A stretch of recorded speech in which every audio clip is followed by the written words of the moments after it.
करने वाले सारे ऑप्शन स्वतः ही खत्म हो जाते हैं, क्योंकि सतलोक आश्रम मैनेजमेंट के प्रवक्ताओं ने स्पष्ट कर डाला कि ना ही तो आज और ना ही आज से आगे संत रामपाल जी को किसी भी कीमत पर कोर्ट में हाजिर नहीं होने दिया जाएगा। तो फिर प्रशासन क्या मूर्ख है जो 40,000 पुलिस फोर्स को लेकर सर्दियों में 19 तारीख तक का इंतजार करेगा? क्योंकि मैनेजमेंट के बयान के अनुसार तो 21 नवंबर को भी आश्रम की तरफ से यही ठेंगा दिखाया जाना था। अतः अब इन दोनों वकीलों की मोटी बुद्धि में यह बात घुस जानी चाहिए कि यही वो मुख्य कारण था जिसकी वजह से हरियाणा प्रशासन को ना चाहते हुए भी 19 नवंबर के बजाय 18 नवंबर के दिन ही सतलोक आश्रम बरवाला पर कानूनी कार्रवाई करनी पड़ी थी। लेकिन आज तक इन्होंने कोर्ट में जाकर गुरुजी के पक्ष में यह पॉइंट नहीं रखा, क्योंकि इस पॉइंट से गुरुजी निर्दोष और मैनेजमेंट दोषी साबित होता है। और यदि मैनेजमेंट ही जेल चला गया तो फिर इन वकीलों की जेब कौन भरेगा? फिर भी इन वकीलों को कोई शंका हो या समझ में नहीं आया हो तो वीडियो के अंत में दास के नंबर मिल जाएंगे, कॉल करके पूछ सकते हैं। इन्हें संतुष्ट करने के लिए दास के पास और भी कई बड़े बड़े सबूत हैं। पुण्यात्माओं, अब आगे आप जो वीडियो देखेंगे उसमें त्रिवेंद्र सैनी जी ने कहा कि संत रामपाल जी पर कोर्ट की अवमानना का मामला था, लेकिन उन्होंने कोर्ट में हाजिर होने के बजाय उस मेडिकल सर्टिफिकेट की आड़ में कोर्ट जाने से बचने के लिए बच्चों व महिलाओं का जमावड़ा अर्थात ढाल बनाना शुरू कर दिया। साथ ही हथियारों का जखीरा भी जमा करना शुरू कर डाला। त्रिवेंद्र सैनी जी की इस बात के जवाब में इन दोनों वकीलों ने तुरंत ही सफेद झूठ बोल डाला कि ना ही तो आश्रम के बाहर बच्चों व महिलाओं को ढाल बनाया गया था और ना ही आश्रम में हथियारों का जखीरा मिला था। क्या संत रामपाल की एक मिनट क्या संत रामपाल की गिरफ्तारी में 950 लोगों का रोल था? 950 लोगों का अरेस्ट किया। आप सुनने की क्षमता रखें। आप बोलिए। आपने सवाल किए हैं तो जवाब सुनने की क्षमता रखें। ठीक है। देखिए, 5 महिलाएं और एक बच्चे की मौत हुई जी। आप देख रहे हैं कि भाई वहां पे जो आपने वीडियो देखा है, मैं ये कहना चाह रहा हूं कि वहां पे जो महिलाएं थी वो संत रामपाल जी के सामने जो है ना एक दीवार बन के खड़ी हो गई थी, जिनको हटा पाना बहुत मुश्किल हो गया था। और जो भीड़ और जो हथियार वहां पे जो लोगों ने जमा कर रखे थे उस मेडिकल एड के साइड में, मतलब जो एक संत रामपाल जी, एक मिनट मुझे नहीं, आप मेरी बात अधूरी रह जाएगी सर, आप मेरी बात अधूरी रह जाएगी, आप सुन लीजिए पहले, थोड़ा सुन लेते हैं। जो वहां पे मेडिकल का जो टाइम दिया गया, संत रामपाल जी ने कहा भी हम 19 नवंबर को जो है पेश हो जाएंगे, लेकिन 15, 16, 17 को वहां पे क्या हुआ, वहां पे उनके अनुयायियों ने वहां पे जमावड़ा लगाना शुरू कर दिया और वहां पे हथियारों का जखीरा जोड़ना शुरू कर दिया। और वहां पे जो महिलाओं की जो संख्या थी जो उनके अनुयायी है, निश्चित तौर पर हम आप ऐसा कोई हथियारों का जखीरा आश्रम से नहीं मिला है। ठीक है, जरा जवाब ले लेते हैं गिरीश जी से। ठीक है त्रिवेंद्र जी, आपका जो सवाल है वो जरा जवाब ले लेते हैं गिरीश जी से। गिरीश जी बताना चाहूंगा, गिरीश जी यहाँ ये सवाल उठ रहा है कि हम आपकी वहाँ बात अंदर नहीं काट जखीरा रहे हैं, था, आप हमारी क्या बात ऐसा मत था? काटिए। आपको बोलने का पूरा अधिकार दिया गया, हमें भी तो सरकार का पक्ष रखना। हमारी सरकार निर्दोष है, रामपाल अनुयायियों के विरोधी नहीं है। झूठे आरोप लगाकर आप अपना पक्ष मत रखिए, आप बिल्कुल पक्ष रखिए, सच्चाई के साथ रखिए।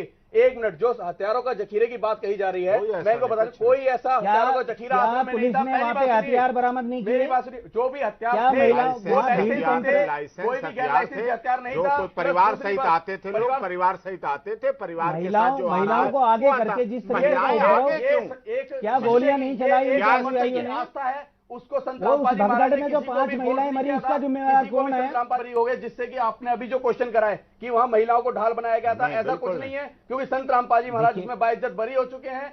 वहां पर किसी भी महिला को, किसी भी बच्चे को कोई ढाल नहीं बनाया गया था। और रही बात हथियारों के जखीरे की, वहां पर ऐसा कोई भी, आप पुलिस रिपोर्ट देखिए ना, पुलिस रिकवरी रिपोर्ट देखिए कि कौन सा हथियारों का जखीरा। लगता है सतलोक आश्रम मैनेजमेंट के तरफ से इस झूठे प्रवक्ता गिरीश दास ने अभी नई वकालत शुरू की है।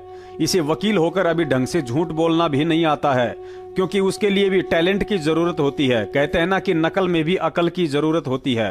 अरे भाई, वर्षों से एपी सिंह के साथ रह रहे हो, कम से कम इतना हुनर तो सीख लिया होता कि शब्दों के माध्यम से कौवे को कैसे बगुला सिद्ध किया जाता है।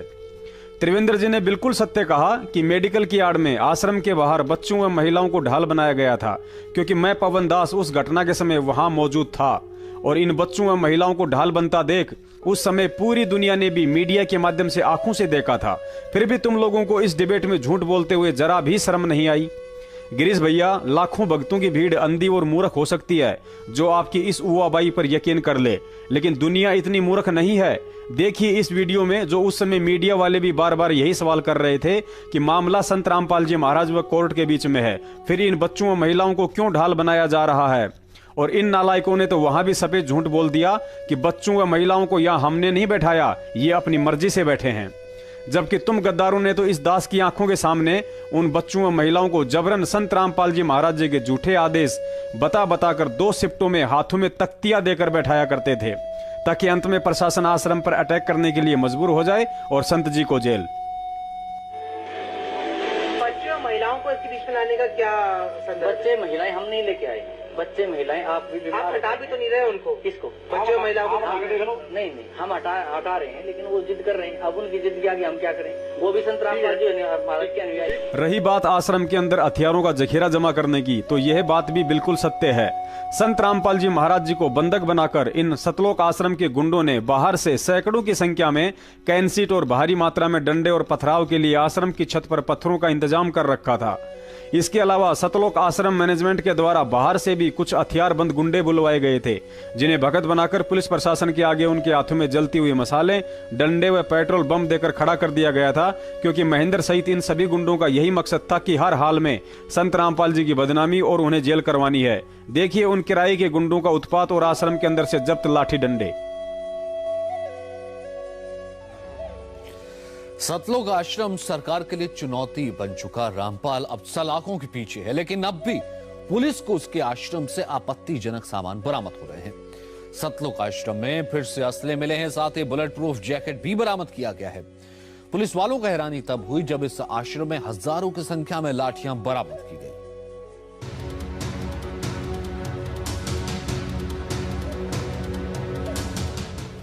रामपाल के सतलोक आश्रम में तलाशी के दौरान एक के बाद एक खुलासे हो रहे हैं।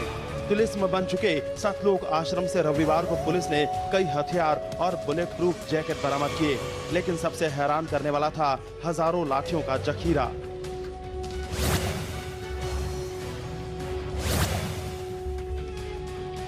इन लाठियों को देखकर आप भी हैरान हो जाएंगे। आश्रम से एक नहीं, 2 नहीं, बल्कि हजारों की तादाद में लाठियां पुलिस को मिली हैं।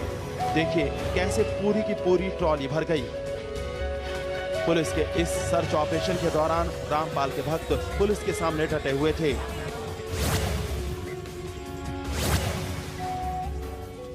आश्रम से लाठियों के अलावा खतरनाक हथियारों का मिलना भी जारी है,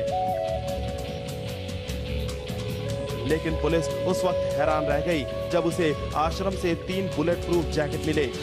पुलिस फिलहाल आशंका जता रही है कि आश्रम से अभी कई और हथियार बरामद हो सकते हैं। आश्रम की सर्च जारी है, बहुत बड़ा एरिया है। आज की सर्च में 9 वेपन्स और बरामद हुए हैं और 3 बुलेट प्रूफ जैकेट भी बरामद हुई है।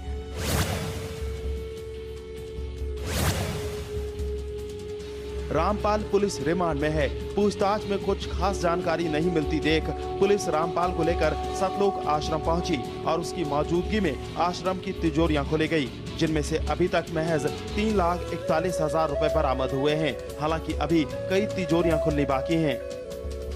अभी कई तिजोरियां ऐसी हैं जो खुलनी बाकी हैं और जो है सामान कैश इसमें बरामद हुआ है। लगभग 3,41,000 का कैश है जो बरामद हुआ।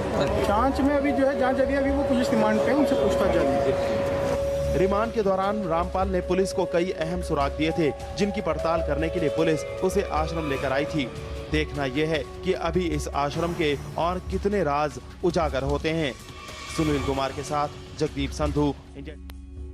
मीडिया वाले ने एपी सिंह के सामने सरकार का पक्ष रखा और बोला कि कहा जाता है सरकार को इसलिए यह कार्रवाई करनी पड़ी कि बार बार बुलाने पर भी संत रामपाल जी महाराज कोर्ट में पेश नहीं हो रहे थे। क्या ये बात सही है? इसके जवाब में एपी सिंह ने बताया कि वे बीमार थे, जिसका मेडिकल सर्टिफिकेट हमने कोर्ट में पेश किया था और डॉक्टर्स ने भी उन्हें